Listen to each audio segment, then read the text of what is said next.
On t'a fait croire que la puissance s'exprime par la voix, que celui qui parle fort impressionne, que celui qui répond vite est le plus intelligent, que celui qui argumente le mieux gagne toujours.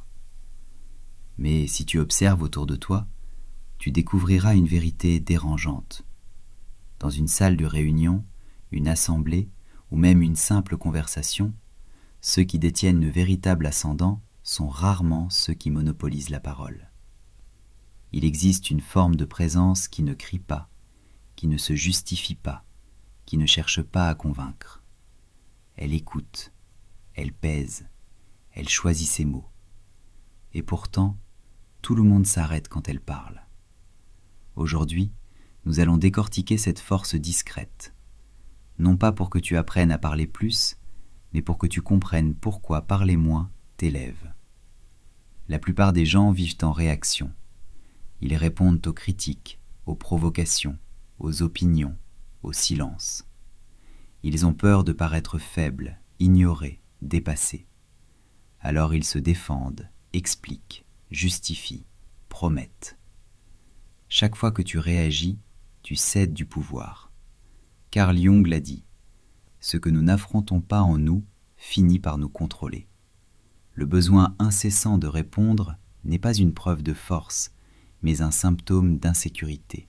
Plus tu ressens le besoin de prouver, moins tu es sûr de toi. Les personnes calmes ne sont pas pressées. Elles n'ont pas besoin de gagner chaque discussion. Elles écoutent. Celui qui écoute apprend. Celui qui apprend comprend. Celui qui comprend peut agir avec précision. Le silence n'est pas une absence, c'est une stratégie. Quand tu réponds dans la seconde, l'autre sait qu'il te contrôle. Quand tu te justifies, l'autre sait qu'il t'a atteint. Mais quand tu restes calme, tu crées une tension subtile. Et cette tension impose le respect. Le message silencieux que tu envoies est simple. Je n'ai rien à prouver. C'est l'un des signaux les plus puissants qu'un être humain puisse émettre. Beaucoup confondent calme et passivité. Mais le calme véritable est une maîtrise. C'est avoir suffisamment de force intérieure pour ne pas réagir sous l'impulsion. Réagir est instinctif. Se contrôler est un choix. La personne calme réfléchit avant de parler, ressent avant d'agir, analyse avant de décider. Pendant que les autres s'agitent, elle comprend le jeu. As-tu remarqué que, dans n'importe quel groupe, il y a toujours cette personne qui parle peu, mais dont chaque mot pèse? Ce n'est pas un hasard. Celui qui parle trop dilue son impact. Celui qui parle peu concentre son énergie. Les mots en excès perdent leur valeur. Les mots rares créent du poids. Et le poids crée l'autorité. L'histoire regorge de figures qui ont utilisé le silence comme arme de domination. Nelson Mandela, pendant ses 27 années de prison, n'a jamais cédé à la provocation. À sa sortie, il a choisi la réconciliation plutôt que la vengeance. Son calme face à l'oppression a désarmé ses ennemis et fait de lui un leader mondial. La reine Élisabeth II incarnait une autorité silencieuse. Lors des crises politiques, elle ne commentait jamais, ne se justifiait jamais. Sa simple présence imposait une stabilité que des décennies de discours n'auraient pas égalée. Plus près de nous, Kylian Mbappé, en 2022, après une finale de Coupe du Monde perdue dans des conditions explosives, a choisi de ne pas répondre aux provocations médiatiques pendant des semaines. Il a laissé le tumulte retomber, puis a parlé au moment qu'il avait choisi. Ce contrôle a changé le regard sur lui. Dans le monde des affaires, Steve Jobs était connu pour ses silences en réunion. Il écoutait, observait, puis tranchait en quelques mots. Ses collaborateurs disaient que son silence valait plus que les heures de débat des autres. Ces exemples montrent une vérité universelle. Ceux qui maîtrisent leur silence maîtrisent leur environnement. Voici ce que personne ne t'enseigne. Être calme, ce n'est pas être timide, c'est refuser de gaspiller son énergie. La majorité des gens sont épuisés parce qu'ils réagissent à tout. Notifications, commentaires, attentes, conflits mineurs. La personne calme n'entre pas dans toutes les batailles. Elle comprend que toute provocation ne mérite pas une réponse, que toute critique n'exige pas une explication. C'est ce qu'on appelle la maturité émotionnelle. Et aujourd'hui, c'est un avantage compétitif immense.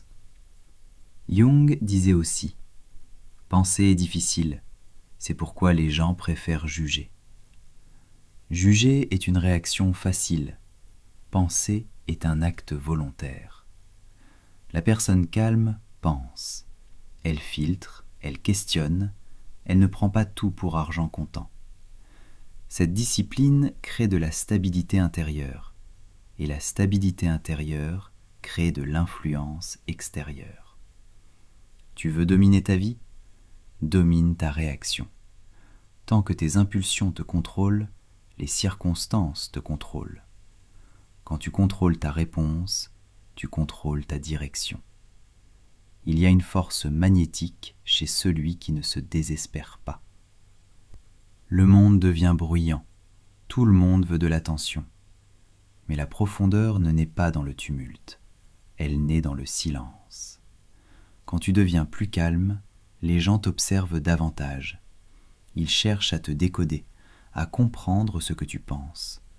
Cette légère incertitude change la dynamique. Celui qui est prévisible est manipulable. Celui qui est stable est respecté. Certains essaient de paraître calmes, mais le calme ne se joue pas, il se construit. Tu ne deviens pas calme en décidant de parler moins. Tu deviens calme quand tu organises ton esprit, tu comprends tes émotions, tu ne te sens plus menacé partout. C'est un chantier intérieur.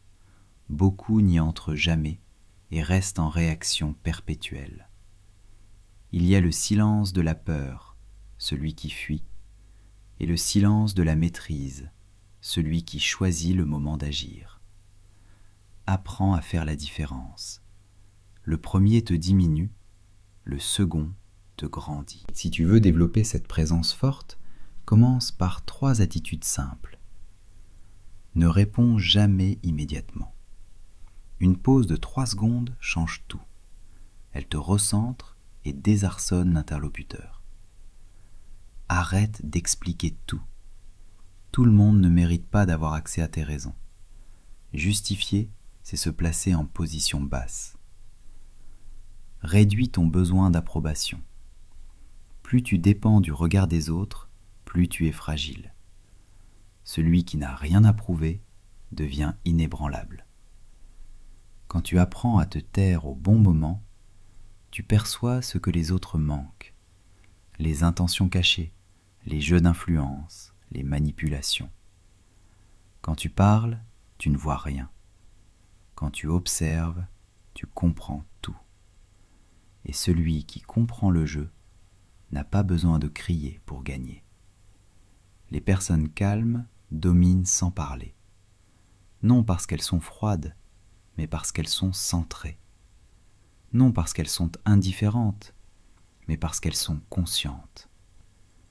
Le véritable pouvoir ne fait pas de bruit. Il se maintient en silence. Peut-être qu'aujourd'hui, tu es celui ou celle qui réagit trop. Mais ce n'est pas ton identité. C'est un manque de structure émotionnelle. Et la structure peut être bâtie. Si tu comprends cela, ta présence change. Ton énergie change. Ton autorité change. Et ta vie change. Commence aujourd'hui. Parle moins, observe plus. Réagis moins, choisis davantage. Construis à l'intérieur avant de vouloir contrôler l'extérieur. Si ce contenu t'a apporté de la valeur, abonne-toi à la chaîne. Ici, on apprend à maîtriser son esprit avant que le monde n'essaie de te maîtriser. Le véritable pouvoir ne fait pas de bruit. Il se maintient en silence.